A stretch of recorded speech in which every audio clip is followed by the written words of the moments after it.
Hi everybody, my name is Hannah and this is Pepper and Pine, and I have a super simple tutorial today. We are making a countdown Ramadan paper chain.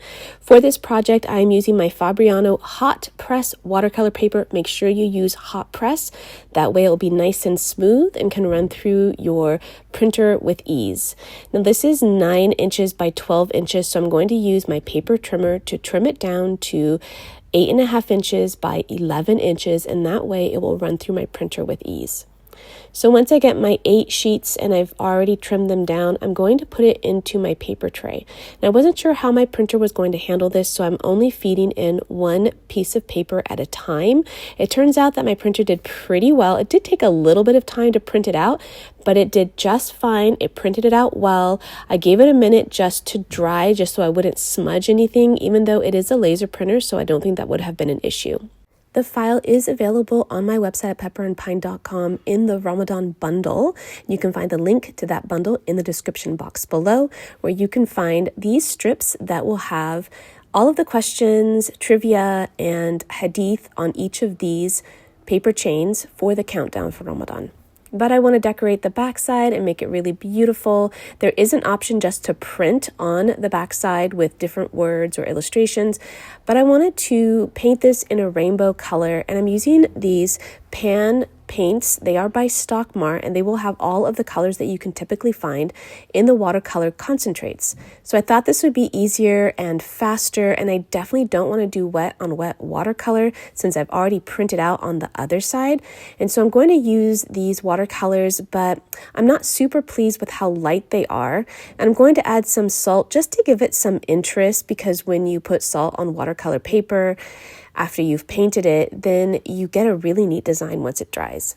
But I'm not super thrilled with this. You can see brush strokes, but I'm going to keep going and go with the next color in the rainbow. I'm doing a couple of greens and a couple of yellows because I've got 8 sheets of paper. So I'm going to have a purple, a blue, and then somewhat of a turquoise and a green, and then a yellow, a golden yellow, an orange, and a red. And that's going to give me my 8 sheets of paper.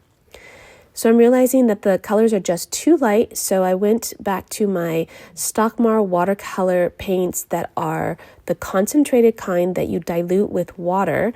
We typically use this for wet on wet watercoloring, but I decided to add it over the paints that I already did and then add salt over that.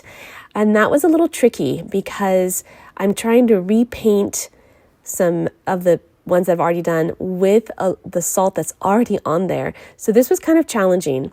And instead of mixing the paint separately in a jar, I'm just directly mixing it right there on the piece of paper. Now, in order to get this color green, I'm using Prussian blue with the yellow. But the Prussian blue, I don't usually use that to make the purple. I usually use ultramarine blue in order to make purple. So I am loading these up with a bunch of salt, which turns out to be a bit of a mistake, and I'll explain a little bit further on. And for this one, it's just the blue, so I'm using ultramarine blue rather than Prussian blue for the blue color.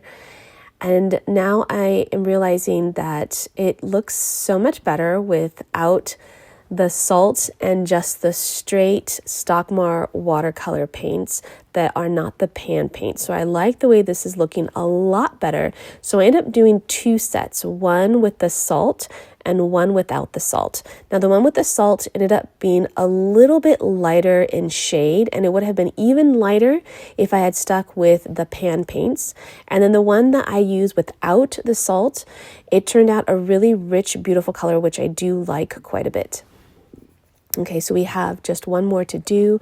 We have the red here, and I really love the richness of these colors. And it does take a little bit to dry, but once they are fully dried, then you can move on to the next part of this project. Oh wait, I have one more. And this is the one where I'm using my ultramarine blue with the red in order to get this purple. If you use Prussian blue and red, you will get a different purple. And depending on how much red you use, you can go all the way to a nice plum color, which I really like. If you add a little bit more blue, you get a little bit darker of a purple.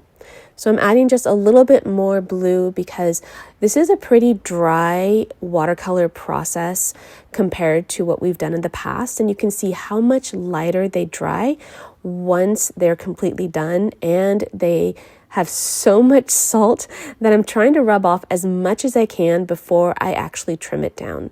So I've got my Caterpillar Pro in order to trim down each of these, and I want to be really careful to make sure that I'm trimming right between these strips. When you get your printout, you can print it directly onto 8.5 by 11 sheets of paper, but you will need to trim it afterwards. Now I'm trimming this off, I'm just making sure that it curls up properly so that I can make my paper chain, but I'm realizing that there was too much salt and I fear that it might have been damaging my paper trimmer. So I would say if you're using a paper trimmer rather than scissors, be mindful of how much salt you're using. I have these Velcro adhesive tabs that I'm going to use.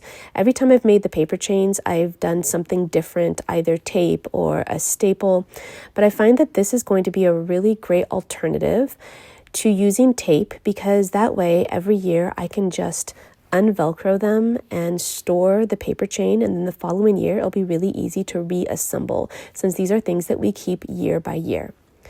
So as I'm assembling these, I do need to rub off a little more of the salt that is on the outside, because I want to make sure the adhesive sticks well. You want to leave this completely together and stuck before you release it so that the adhesive has time to really set on the paper. Here's the second set that I made where we just used the watercolors, no salt at all. This was a lot easier for my paper trimmer, and I do really like the way that this one turned out. So I've trimmed up all of the pieces, and this time around I'm realizing that if I cut the Velcro adhesive in half, it's actually a little bit better. Those strips were quite large to begin with, and so I cut them in half, and that worked just as well. And I also realized that in order to keep the Velcro sticky part from releasing from the paper as it's setting, I found that if I curled the paper a little bit, it would have a better chance of really staying stuck, because some of the ones did start to peel off the paper. The Velcro was just fine, but there was a lot of tension on the adhesive. So I just curled it between my hands and my fingers, and that way that little bit of curl is just right, and I really want the adhesive to set really well before we start releasing them during the month of Ramadan. This is a countdown paper chain, so the very last day, which is day 1, is Eid, and we're starting on day 30 because we're starting with 30 days of Ramadan, and with each night we can release one of these chains, and on the inside there will either be a trivia question, a true or false question, or just a hadith or something about the month of Ramadan that you can read every day as you release one of these paper chains.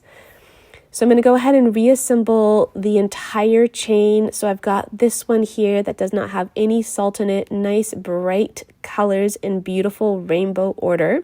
I also have the original one with the salt, and it actually turned out really nice in the end. I really like that subtle variation of color and texture on the outside of the paper chain, and I love so much that we're using Velcro adhesive.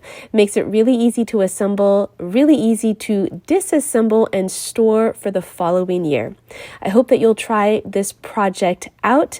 It's super simple to do, and if you'd like to, you can check out the Ramadan bundle, which includes this project as well as several others for your entire month of Ramadan. You can find the link to that bundle in the description box below. You can also check out the blog post that accompanies this video, where you can find more ideas and tutorials for the month of Ramadan. And if you'd like to see how our Ramadan is going on a daily basis, you can find me on Instagram and now on TikTok at Pepper and Pine.